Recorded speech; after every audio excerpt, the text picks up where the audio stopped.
Olá, queridos alunos, reiniciando nossos estudos compreendendo a doutrina espírita.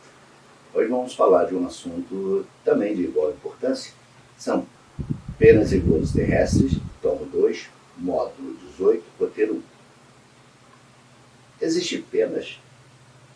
Será que o Criador nos pune?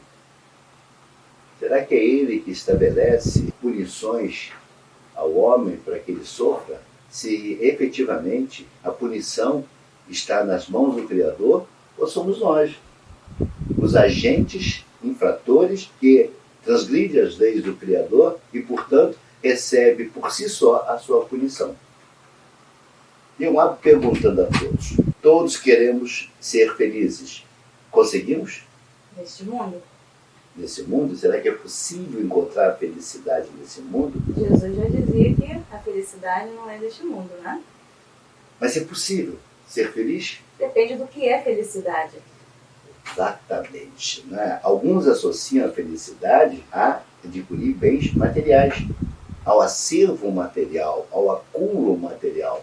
Mas Jesus também nos adverte que não devemos acumular riquezas materiais e colocá-las no local onde a traça e a ferrugem destroem. Logo, a felicidade não pode estar associada a esta riqueza material. E isso é que traz a nossa infelicidade. Então, a felicidade é uma gama de emoções ou sentimentos que vai desde o contentamento ou a satisfação até a alegria intensa ou júbilo. A felicidade tem ainda o significado de bem-estar ou paz interna. Olha que legal. Ela transcende tudo que é materialidade. A felicidade que é definida, que nos é mostrada, não é a felicidade equivocada que nós encontramos. Sou feliz se eu viajar. Se eu for para Paris, eu estou feliz. Não, isso não é uma felicidade. Isso é um estado momentâneo que vai te trazer algum curto prazer. Mas a verdadeira felicidade está no bem-estar, na paz interna. Aí é que reside essa felicidade. O homem é equilibrado, o homem é harmonioso, o homem ajustado às leis do Criador, é um homem feliz. Em outras palavras, você está dizendo que toda vez que a gente coloca a nossa felicidade pautada em fatores externos, a gente experimenta momentos alegres, momentos de contentamento. Porém, aquilo não dura. Porque tão logo aquele momento passe, a gente volta ao estado anterior, que talvez seja a infelicidade. Exatamente. Então o homem pode gozar na Terra uma felicidade completa? Será que nós podemos gozar essa felicidade completa? O homem é o obreiro da sua própria infelicidade. Opa! Eu sou obreiro da minha própria felicidade, ou seja, eu sou o construtor da minha própria infelicidade. Proporcionará a si mesmo felicidade tão grande o comporte a sua existência grosseira. Então, o que ele está me dizendo? Ele está dizendo que eu posso trazer a felicidade, sim, mas vai depender do quê? Da minha existência, da minha transformação, da minha compreensão dessa conceituação de felicidade, da minha percepção que a felicidade ela não está associada a nenhuma ligação material. Isso é efêmero, isso é passageiro, isso não tem durabilidade. Tão logo eu conquiste algo material, bem depressa, tal qual criança, abandono o brinquedinho. E ali eu estabeleço uma outra infelicidade. Então eu sou o construtor da minha infelicidade. E como então ser feliz? Como encontrar essa felicidade? Se remontarmos à origem do que chamamos as desgraças terrenas, veremos que na maioria das vezes elas são um afastamento do nosso caminho reto. Aliás, a Gênesis fala sobre isso, que toda vez que nós transgredimos uma lei do Criador, nós nos afastamos do Criador. E aí nós trazemos para nós sofrimento. Então, nós estamos observando que o homem é o construtor da sua felicidade. Mas a sua felicidade só pode atingir a sua plenitude ou conquistá-la se ela estiver ligada, associada aos planos do Criador. Seja feita a vossa vontade, não é isso que dizemos? Então, para que seja feita a vossa vontade, eu preciso estar amalgamado às leis do Criador. Quando eu compreendo isso, eu me torno um ser feliz. Observe que o ser feliz, ele não se desestabiliza diante das agressões, diante dos transtornos, diante dos equilíbrios que o externo se apresenta. Porque o externo não tem o poder de o fazer infeliz.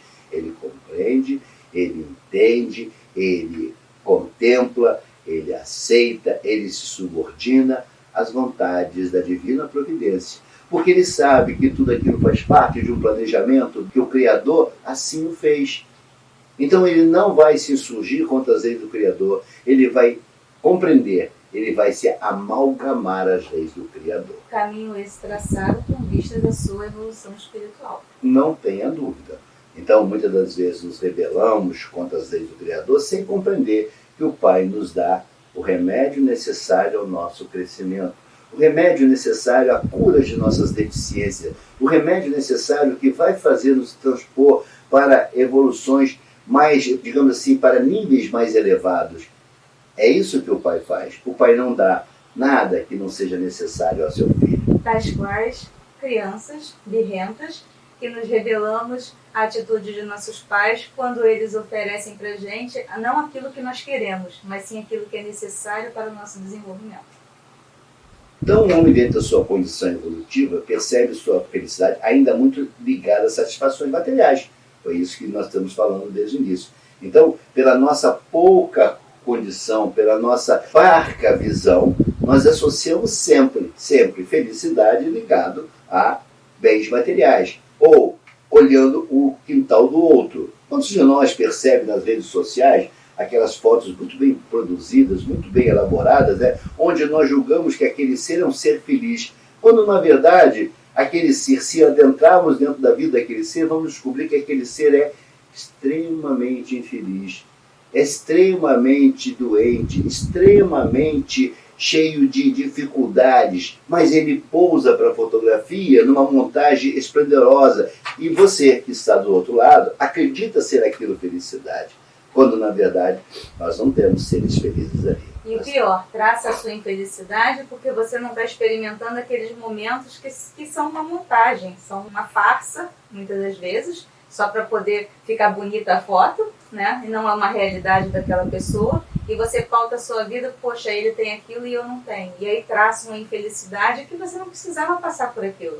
E aí, a questão lá de trás que falamos é o homem é o obreiro da sua infelicidade. Porque se eu olhasse aquela foto e aquilo nada me dissesse, ou quando visse eu ficasse contente, feliz pelo meu irmão por estar desfrutando aqueles momentos, ótimo. Mas não, eu trago aquilo como algo pessoal, eu sofro com aquilo me machuca meu ego, machuca minha vaidade, porque eu não posso fazer aquilo, porque eu não posso ter aquilo. Então, nós construímos a nossa infelicidade. Entrando em contato com a sua imortalidade, quando o espírito vai poder ampliar a sua visão quanto ao significado da felicidade. Então, no momento em que eu vou abandonar o corpo físico, em como encontrar na erradicidade, ali eu vou encontrar os verdadeiros valores da felicidade. Eu vou descobrir que a minha felicidade estava associada a tornar o outro feliz, de servir ao outro, de fazer obras de tal sorte que eu colaborasse para a construção do mundo melhor. Ali reside a minha felicidade, ali vai efetivamente me trazer a paz, vai efetivamente trazer o prazer da construção. Não é o carro do ano, não é a casa com piscina, não é a viagem que me faz feliz, é o servir, é o auxiliar, é fazer que consiga trazer no outro o sorriso, o semblante alegre, a paz. E quando o outro tem a paz, eu também tenho a paz. Viu como é fácil ser feliz? Não é difícil ser feliz.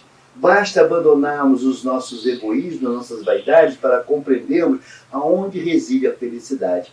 O Criador é sábio. O Criador colocou a nossa felicidade na mão do outro. Sim, por que na mão do outro? Porque sim, no momento em que eu faço o outro feliz, eu me torno um ser feliz. Eu me torno um ser em paz. Eu me torno um ser rico quando eu faço o outro feliz.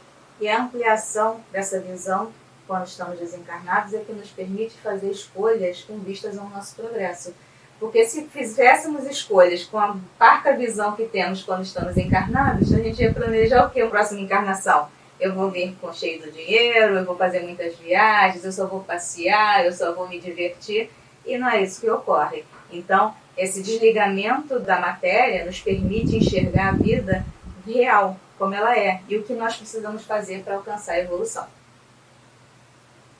Então, se o homem ficar preso apenas aos gozos materiais, ficará limitado a satisfazer seus desejos fugazes. A felicidade não está nas coisas externas, e sim na vida interna que souber criar. Então nós descobrimos que a felicidade não é externa. É por isso que Jesus fala com muita propriedade que a felicidade não está neste mundo. De que mundo que ele está se referindo? No mundo externo. Ele, é claro, ele não disse aonde estava a felicidade, ele deixou que você descobrisse na medida da sua evolução. E hoje é seguro te afirmar, a felicidade está dentro de você, no mundo interior, não no mundo exterior. Aqueles que se lançam para procurar no mundo exterior só encontrarão a infelicidade, só encontrarão o desgosto, só encontrarão o dissabor, porque a felicidade não está fora de si, está dentro de si. E quando eu conheço essa verdade, quando eu encontro essa verdade, eu me torno um ser feliz. Então a felicidade pode ser do mundo encarnado? Sim, pode ser do mundo encarnado, desde que eu compreenda que a felicidade não é externa, ela é interna. Observe, quando eu sirvo, quando eu auxilio, que prazer, que energias, que química fantástica eclode dentro do meu ser, trazendo a paz, trazendo o equilíbrio, trazendo a alegria,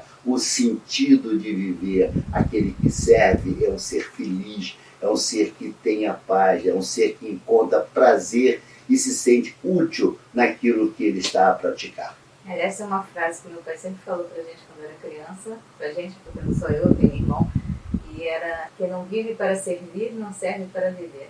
Exatamente.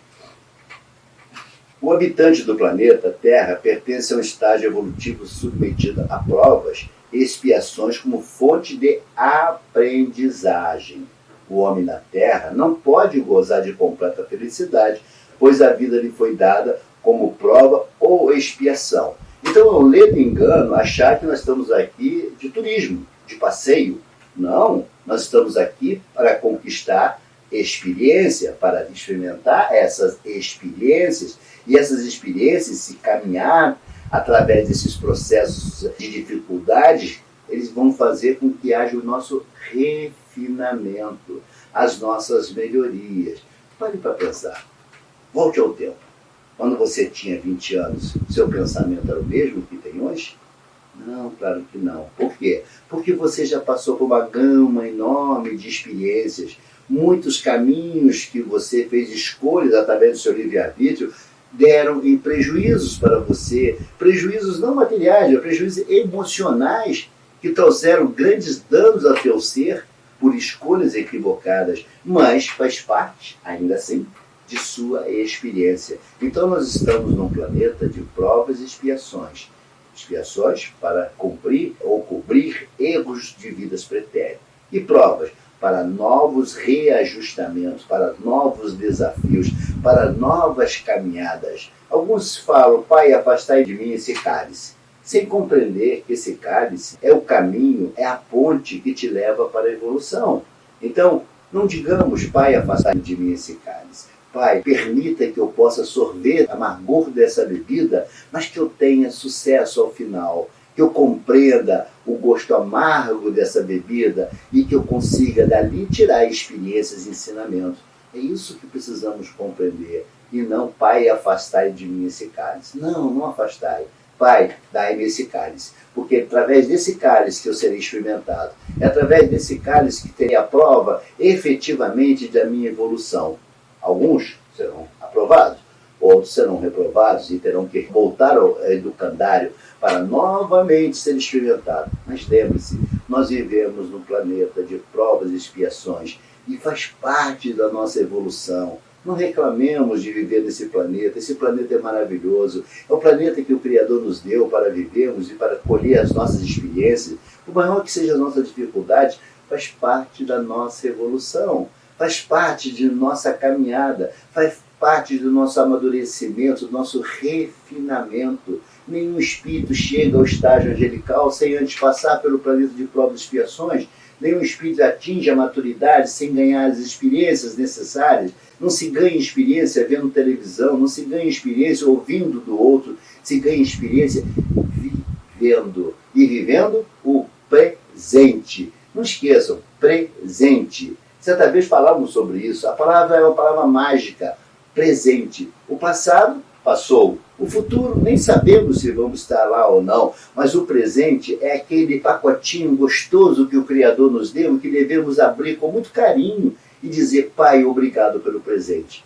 Não importa que ele não seja o brinquedo eletrônico que eu desejava, não importa que ele seja um brinquedo feito à mão de madeira, mas é o presente que ele me deu e eu preciso viver esse presente e viver da melhor forma possível esse presente.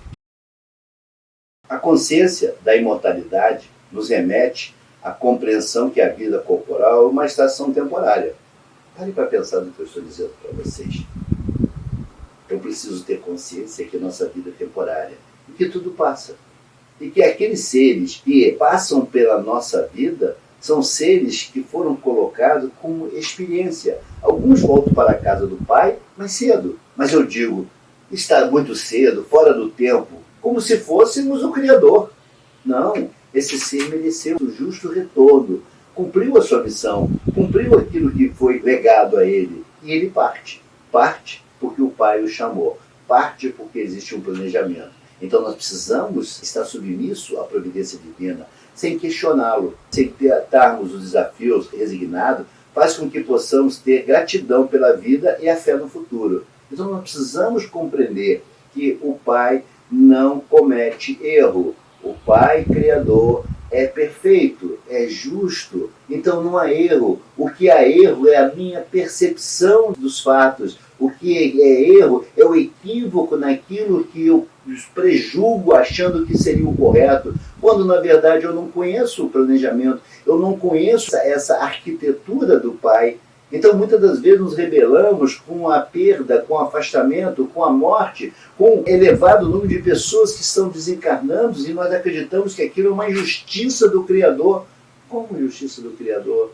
Já parou para pensar que, de repente, o Pai, só numa hipótese, é claro, quem sou eu para poder dizer que tenho conhecimento do planejamento do Criador, mas pare para pensar, diante de todo esse acervo doutrinário que nos é apresentado, se de repente tudo isso não faz parte de uma reorganização do planeta Terra, de uma oxigenação do planeta Terra, sim, porque essas vidas que partiram, essas vidas estão indo para o plano espiritual, se reestruturando, quando não sendo substituído para trazer novos espíritos para a Terra, para que a Terra saia da condição de prova e expiação para se tornar um planeta de regeneração.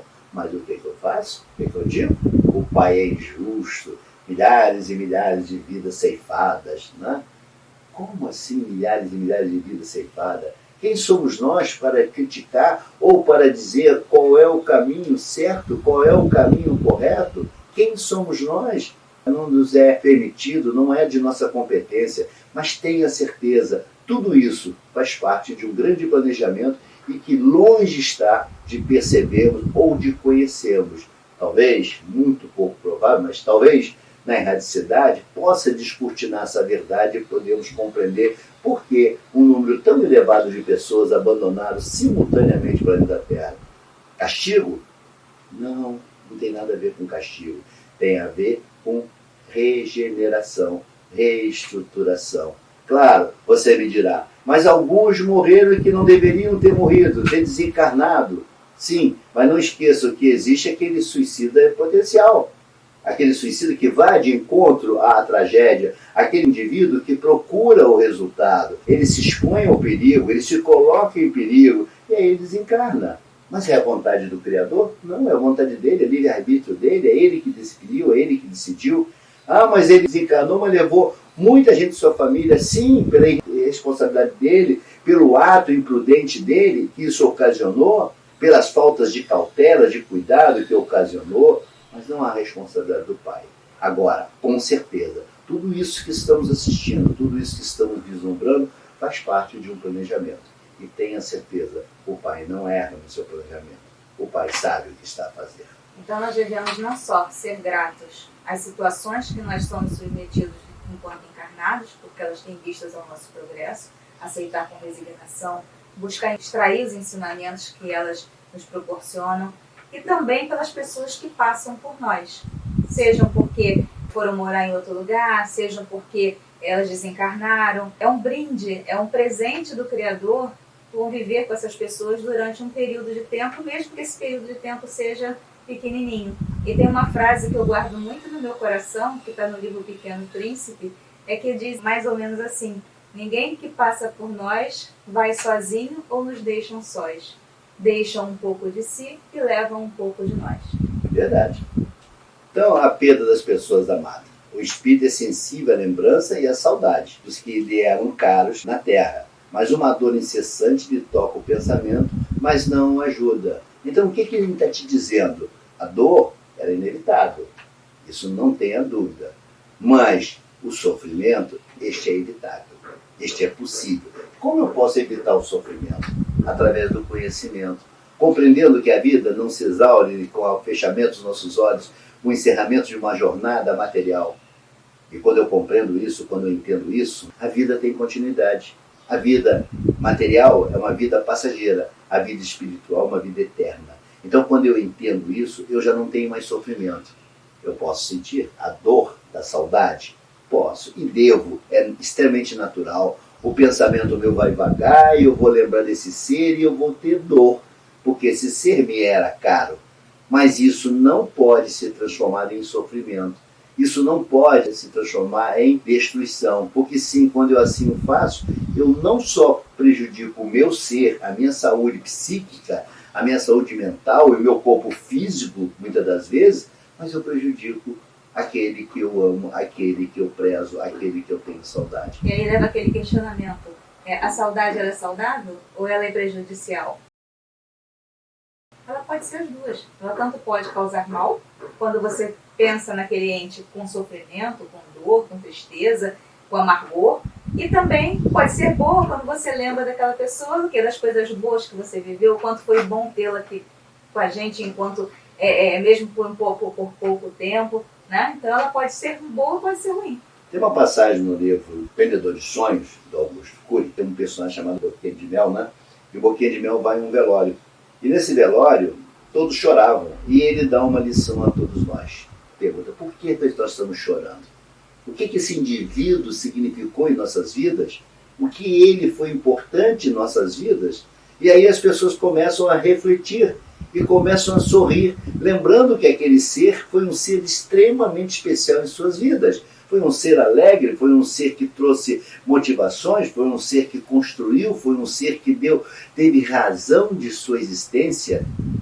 E as pessoas começam a sorrir e descobrem que naquele momento sentirão a dor da saudade, mas não sofrerão, porque aquele ser deixou uma gostosa saudade, uma gostosa lembrança de ter vivido entre nós. E é isso que temos que perceber quando vamos a um determinado encontro fúnebre, onde ali deveria ser celebrado a volta para o Pai de alguém que está sendo recompensado, e não o sofrimento, o cruel sofrimento que tanto nos amargura, culpa de uma cultura que não nos treinou para nos preparar para esse desenlace. Porque sim, este é o único evento que nós temos certeza. Nenhum evento nós temos certeza. Esse nós temos certeza. Não sabemos o quando, mas sabemos que ele ocorrerá. Então, nós temos que aprendermos a nos preparar para esse evento, que esse evento é inevitável. Mas lembrar que ele não pode ser um evento de sofrimento. Ele tem que ser um evento de saudade. E muitos deixaram saudade porque marcaram as nossas vidas, porque cumpriram a sua jornada com muita alegria. Então sentiremos saudade, não sofrimento. Então, a morte ainda assusta o homem porque ele duvida do futuro e pelo medo de deixar na vida material sua felicidade. É isso que o problema da morte para todos nós, é a incerteza, que a doutrina vai nos dar essa certeza de que a vida continua. O homem que já se colocou acima das necessidades fictícias criadas pelas paixões, investindo na sua vida espiritual, já nesse mundo experimentoso que o homem material desconhece. Então, nada é meu, eu sou apenas um gestor, eu sou um administrador das coisas materiais, e que tão logo ocorra o evento desencarne, tudo ficará por aqui, nada me pertence. Mostre qualquer um que daqui partiu e conseguiu levar uma mísera moeda em seus bolsos. Mostre. Nenhum de nós leva nada material. Nenhum de nós leva nenhuma construção, nenhuma riqueza, nenhuma conta bancária. Aliás, é um único momento em que nós temos que perceber que somos todos iguais. Já viram um esqueleto humano? Todos são iguais. Ali é a prova que não há diferença entre nós e que nenhum de nós, naquele instante, levamos qualquer que seja o bem material. Logo, nós precisamos ter essa percepção, essa certeza que a única mala que carregamos são as malas de nossas boas ações, de nossas atitudes, de nossos ajustamentos às leis do Pai, de nossa transformação, de nossa melhoria, porque sim, nós viemos para o educandário para corrigir as nossas faltas e adquirir novas experiências. Então precisamos retornar ao Pai com algum acervo, com alguma melhora, e não da mesma forma que chegamos. Então, o espírita, que já tem conhecimento disso, que sabe da vida futura, que a morte não encerra tudo, que simplesmente a gente está mudando de estado, ele tem a compreensão dessas coisas todas, ele pode sofrer a dor da perda de um ente querido? Não deveria sofrer. Ele deveria sentir a dor do afastamento desse ente querido. Mas o sofrimento não, porque ele sabe, ou ao menos ele aprendeu, lhe foi ensinado, que a vida material é passageira e que breve nos reencontraremos e que esses seres que daqui partiram foram premiados, tiveram encerrado a sua jornada material, cumpriram o seu papel. Alguns até aceleraram, né? Outros cumpriram efetivamente sua jornada, mas todos estão retornando para receber uma nova oportunidade de reajustamento.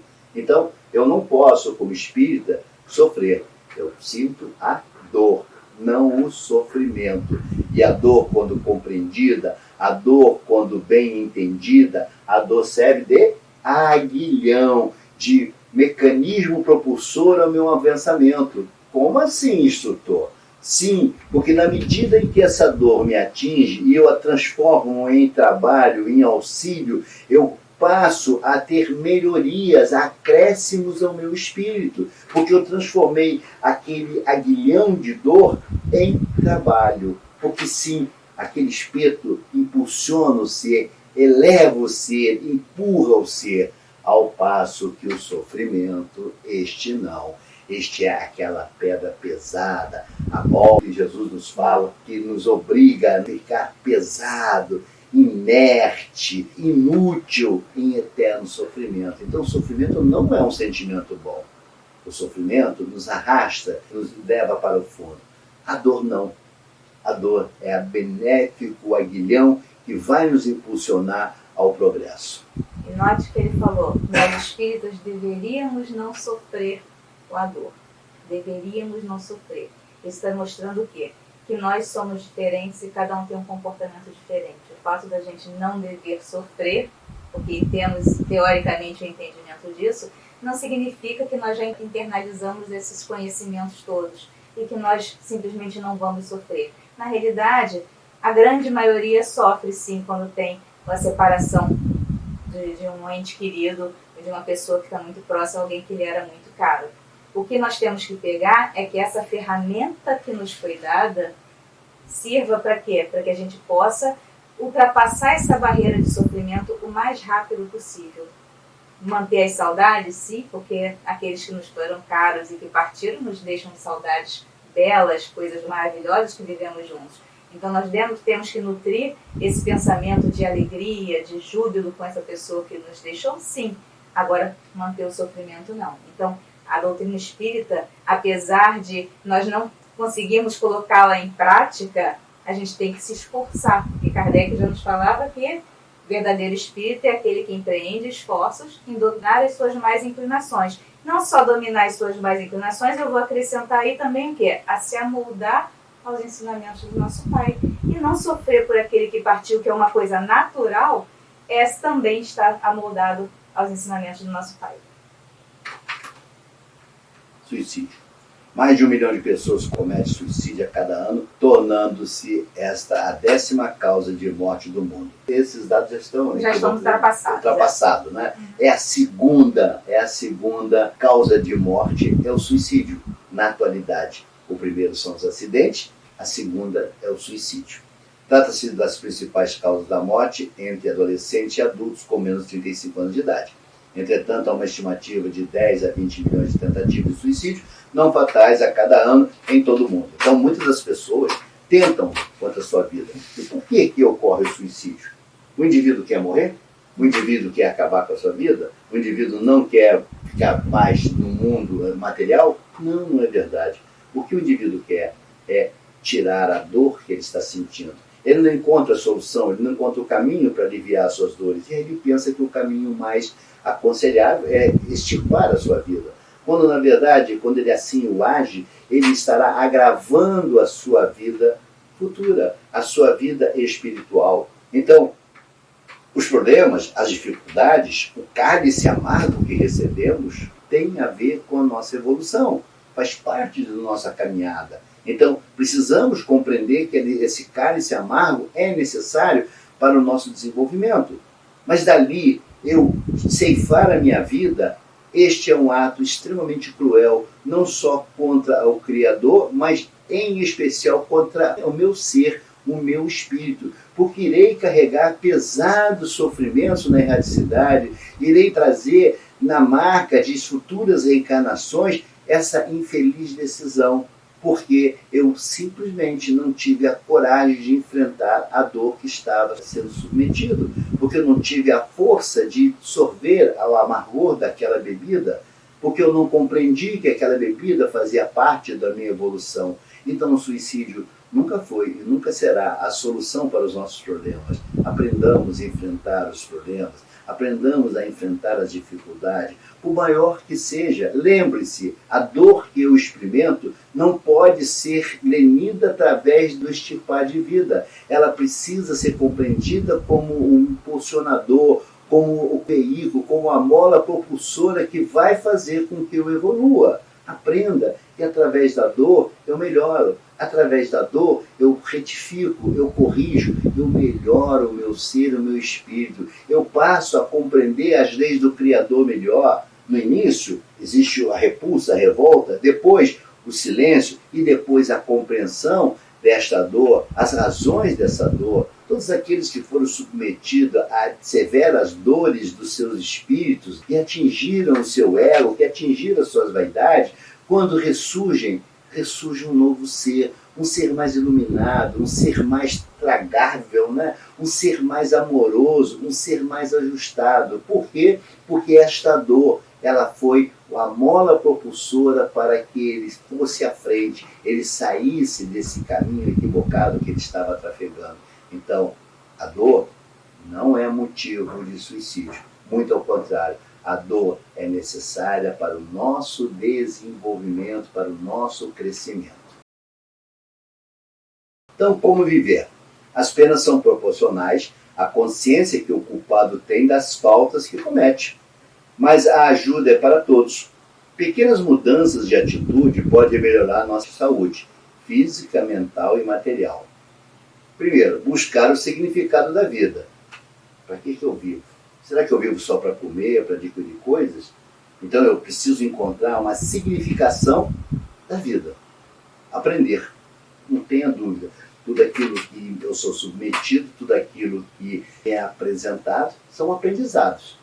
E acreditar. Acreditar em quê? Acreditar que a vida não se extingue com o aniquilamento do meu corpo físico. Há um continuar. Decepções e ingratidões, afeições destruídas. As decepções oriundas da ingratidão e da fragilidade dos laços da amizade são uma das fontes de amargura do homem. Prova para as nossas perseveranças da prática do bem. A natureza do homem é a necessidade de amar e de ser amado. Um dos maiores gozos que há e são concebidos na Terra é de encontrar corações que com o seu simpatizam. Mas será que eu devo fazer coisas esperando essa gratidão? Será que eu devo auxiliar esperando a gratidão? Será que eu devo me colocar numa obra esperando a gratidão? Não. Observe que todos aqueles que se deram à humanidade, todos aqueles que serviram, todos aqueles que abandonaram a sua materialidade para se jogar ao mundo e auxiliar o mundo, ganharam o prêmio da ingratidão. Mas nem por isso mudaram a sua trajetória, nem por isso desvirtuaram o seu caminho, porque compreende que a verdadeira caridade, que a verdadeira obra que estamos submetidos por ordem e graça do Criador, reside em fazer ao outro aquilo que gostaríamos que fizesse para nós, sem nada esperar, nem mesmo um sorriso, nem mesmo um aceno, nem mesmo um abraço, porque o amor ele tem que estar desligado dos interesses, ele não pode estar associado a qualquer espécie de paga, porque quando esse trabalho, quando esse amor, quando essa obra está associada à paga, ali não tem caridade. Você já recebeu o seu justo preço, o seu justo salário pelaquilo que você fez. Então, todo aquele que se entrega à obra do bem recebe como prêmio a ingratidão. Mas essa ingratidão faz parte da sua evolução, faz parte do seu amadurecimento. Então, o que consiste a felicidade na Terra é coisa tão efêmera para aquele que não tem a guiá-lo à ponderação, que por um ano, um mês, uma semana de satisfação completa, todo o resto da existência é uma série de amarguras e decepções. E notai, meus caros filhos, que falo dos venturosos da terra, dos que são invejados pela multidão. Consequentemente, se a morada terrena são peculiares as provas e a expiação, forçoso é se admita que algures moradas a mais favorecidas, onde o espírito, conquanto aprisionado ainda numa carne material, possui em toda a plenitude os gozos inerentes à vida humana. Tal a razão porque Deus semeou nos vossos turbilhão esses belos planetas superiores para os quais os vossos esforços e as vossas tendências vos farão gravitar um dia, quando vos achares suficientemente purificados e aperfeiçoados. Então, esse texto é Evangelho segundo o Espiritismo, né, que vai nos falar que existe uma promessa de um mundo melhor, de um planeta melhor, de um nível melhor. Mas depende somente de nós, depende de nós, nada mais. Nós precisamos trabalhar,